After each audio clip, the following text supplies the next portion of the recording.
Hello everyone, welcome to the Risers academy.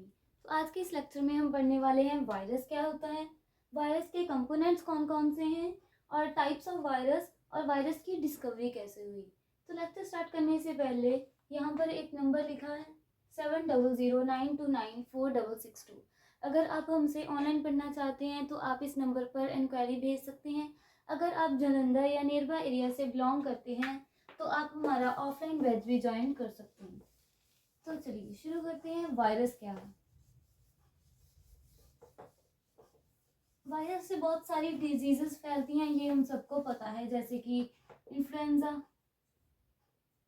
ठीक है, small pox हो जाती है, जैसे बॉडी पर छोटे छोटे दाने निकल आते हैं, स्मॉल पॉक्स,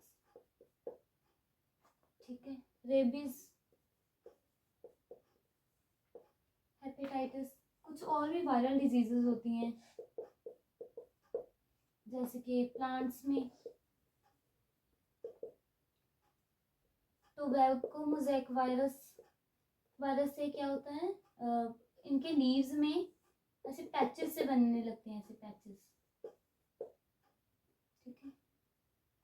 और टोबैको मोज़ेक वायरस और लीफ रोलिंग होनी स्टार्ट हो जाती है, लीफ रोलिंग, ठीक है। और आगे हम देखते हैं वायरस के कंपोनेंट्स कौन कौन से हैं। सबसे पहली जो बात है इसकी वायरस की, वो ये होती है कि वायरस ए सेलुलर होती हैं। ए सेलुलर यानी कि इनमें कोई सेल वॉल नहीं होती, कोई पर्टिकुलर सेल ये नहीं होते, इनमें सेल वॉल एब्सेंट रहती है, सेल वॉल एब्सेंट। तो इसके जो कंपोनेंट्स हैं उसको हम न्यूक्लियो प्रोटीन बोलते हैं, न्यूक्लियो प्रोटीन। इनमें क्या होता है, न्यूक्लिक एसिड्स होते हैं। न्यूक्लिक एसिड डीएनए हो सकता है और आरएनए हो सकता है। कभी भी किसी भी वायरस में ऐसा नहीं हो सकता कि इसमें डीएनए भी प्रेजेंट हो और आरएनए भी प्रेजेंट हो। इनमें से कोई एक प्रेजेंट होगा, या तो फिर आरएनए होगा या डीएनए होगा। न्यूक्लियो और प्रोटीन, इसकी जो लेयर है, ये यहाँ पर हमने न्यूक्लिक एसिड बना दिया, और इसकी जो लेयर होती है, आउटर कवरिंग होती है, वो प्रोटीन की बनी होती है, प्रोटीन कवरिंग।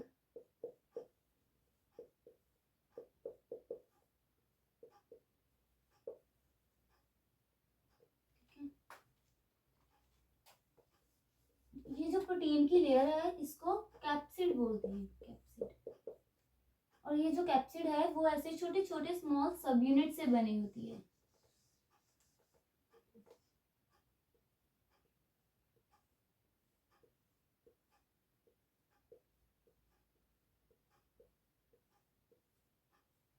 ये जो स्मॉल सब यूनिट्स हैं इनको कैप्सोमीर बोलते हैं, कैप्सोमीर, ठीक है।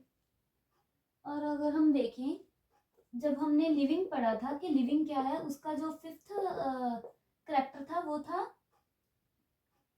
किसी भी ऑर्गेनिज्म को हम लिविंग तभी कंसिडर करेंगे अगर उसमें सेलुलर ऑर्गेनाइजेशन होगी। लेकिन वायरस में तो कोई सेल वॉल नहीं है, तो इसका मतलब ये सेल ही नहीं है, तो इसको हम लिविंग कैसे कंसिडर कर सकते हैं वायरस को, ठीक है। तो इसके लिए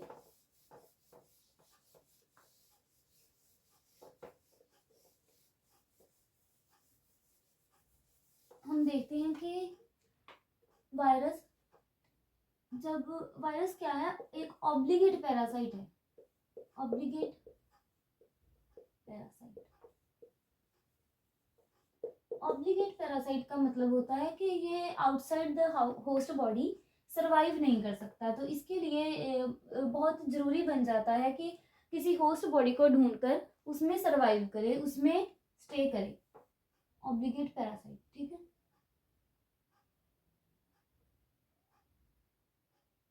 तो ये क्या होता है कि outside the body and inside the host body, outside ये पूरी तरह इनर्ट रहते हैं, इनर्ट, कोई भी केमिकल रिएक्शन शो नहीं करते, इनके अंदर कोई मेटाबॉलिज्म नहीं चलता, ये पूरी तरह से नॉन लिविंग बिहेव करते हैं, नॉन लिविंग की तरह, ठीक है। और दूसरी तरफ इनसाइड द होस्ट बॉडी ये आकर एक्टिव हो जाते हैं, ठीक है, एक्टिव, और इनमें मेटाबॉलिज्म और रिप्रोडक्शन भी चलती है। Outside the host body no reproduction, no metabolism.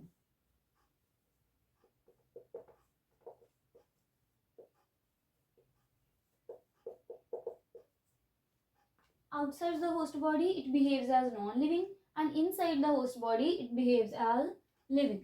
तो इसीलिए हम इनको वायरस को एक लाइन लिखते हैं इसके लिए, viruses are on the boundary of living and non living world. Boundary पर बैठे हैं समझ लीजिए,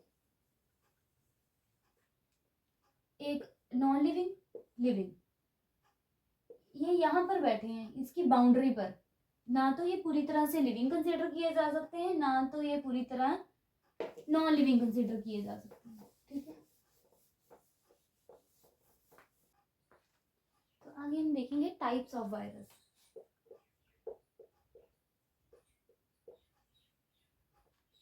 अगर हम प्लांट्स में देखें,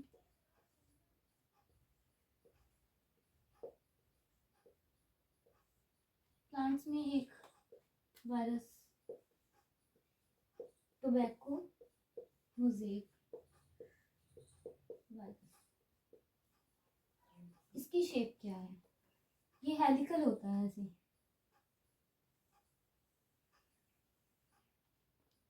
और हेलिकल होकर ये ऐसे पूरा रॉड लाइक स्ट्रक्चर बनाता है, रॉड सिलेंडर की तरह।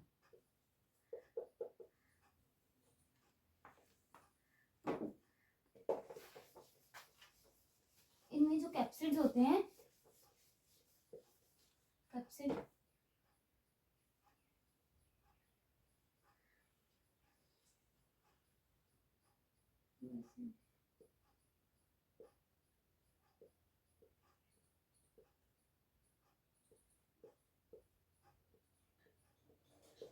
वो इस तरह से अरेंज होते हैं हेलिकल फॉर्म में,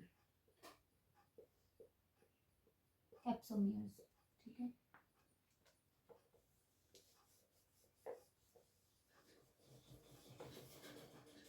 और एनिमल्स में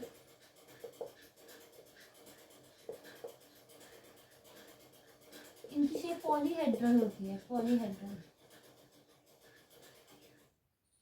जैसे इनमें बहुत सारी इसकी साइड्स होंगी ऐसे, ठीक है, इसको हम बोलते हैं पॉलीहेड्रल।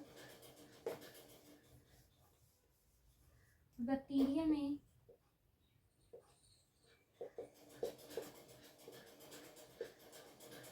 बैक्टीरियोफाज होता है, और इसकी जो शेप होती है वो इस तरह से होती है,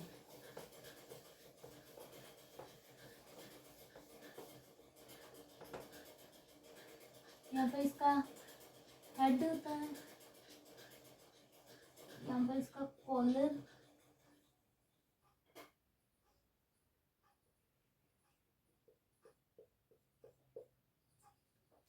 हेड में यहाँ पर इसका डीएनए होता है, कैप्सिड जो कि छोटे छोटे कैप्सोमियर का बना होता है,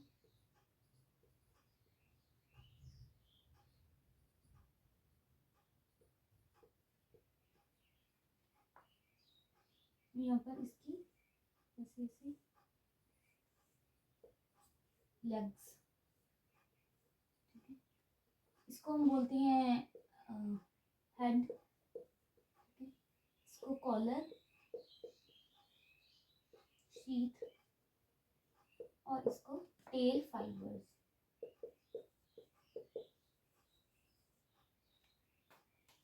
ये स्ट्रक्चर होता है बैक्टीरियोफाज का।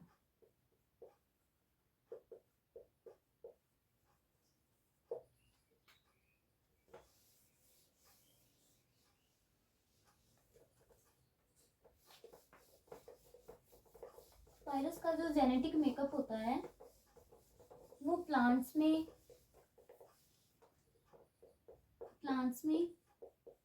एनिमल्स में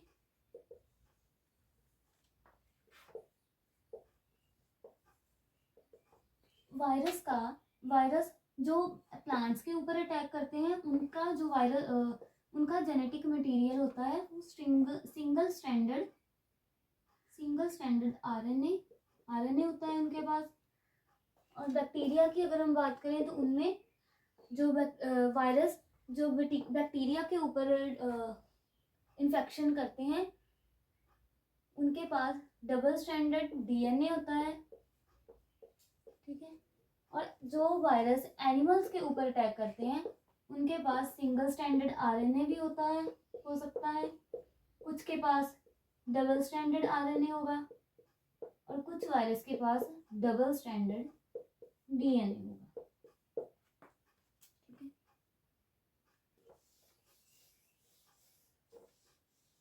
इसके बाद हम इसकी वायरस की डिस्कवरी देखते हैं कि वायरस जब डिस्कवर हुआ तो किन किन साइंटिस्ट ने रोल प्ले किया। सबसे पहले जो वायरस टर्म थी वो पास्चर साइंटिस्ट थे, उन्होंने ये टर्म दी पास्चर, ठीक है। उसके बाद एक साइंटिस्ट आए जिनका नाम था डीजे आइवेनोस्काई।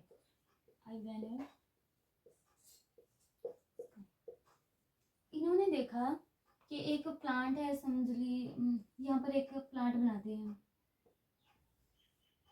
ये टोबैको का प्लांट है, ठीक है, टोबैको।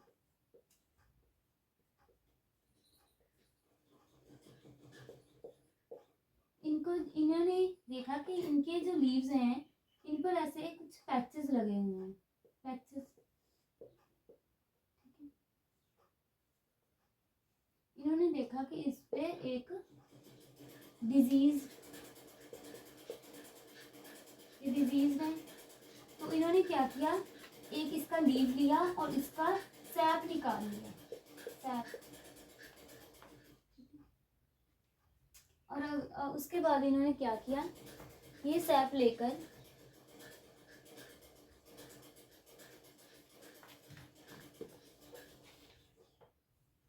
इन्होंने यहाँ पर बैक्टीरिया प्रूफ प्लेट लगा दी, बैक्टीरिया प्रूफ प्लेट। तो इन्होंने क्या किया, सैप लेकर यहाँ पर से इसे यहाँ पर पोर किया, तो इसमें क्या आ गया, इसका सैप आ गया।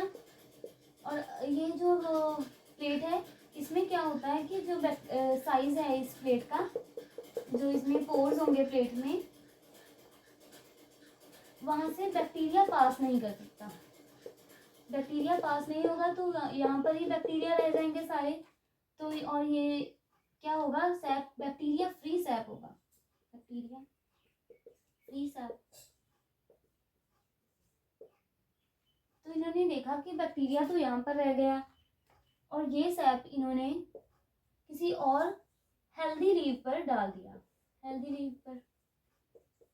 लेकिन कुछ देर बाद क्या हुआ, यहाँ पर भी ऐसे पैचेस बनने शुरू हो गए, ये भी डिजीज्ड बन गया।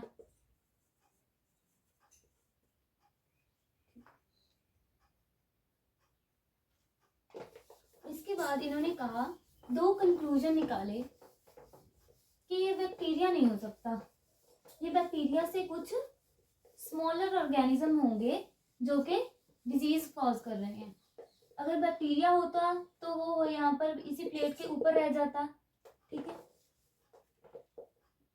It must be smaller than virus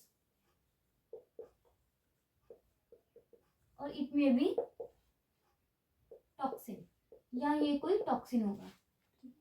और इसके बाद साइंटिस्ट आए बीजरनिक,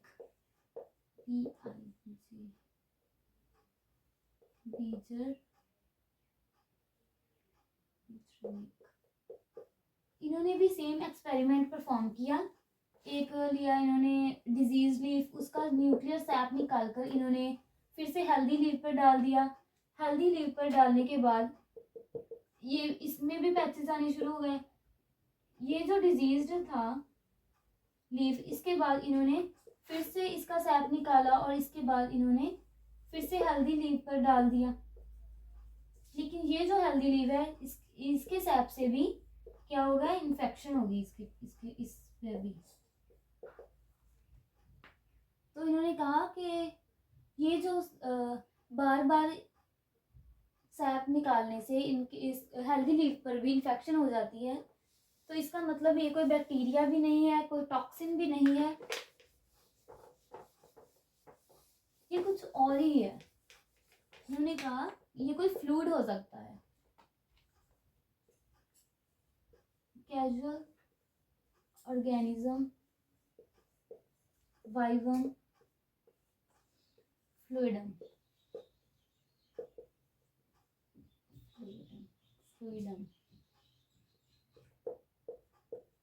ये बात इन्होंने बोली वेजरनिक ने। इसके बाद एक साइंटिस्ट आए, स्टैनले। इन्होंने वायरस को क्रिस्टलाइज फॉर्म में कर दिया, क्रिस्टल बना दिया, क्रिस्टल फॉर्म में। और इन्होंने कहा कि outside the body, living body,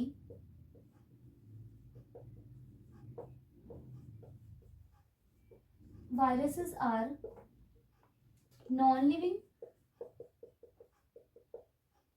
and inside the host body they behave as living.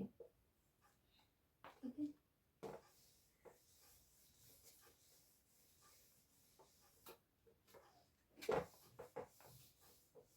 तो इस तरह से वायरस की डिस्कवरी हुई। तो नेक्स्ट वीडियो में हम इसका मोड ऑफ इन्फेक्शन पढ़ेंगे वायरस का, और इसके बाद हम वायरॉइड्स क्या होता है और प्रायॉन्स क्या होता है, ये हम नेक्स्ट वीडियो में देखेंगे।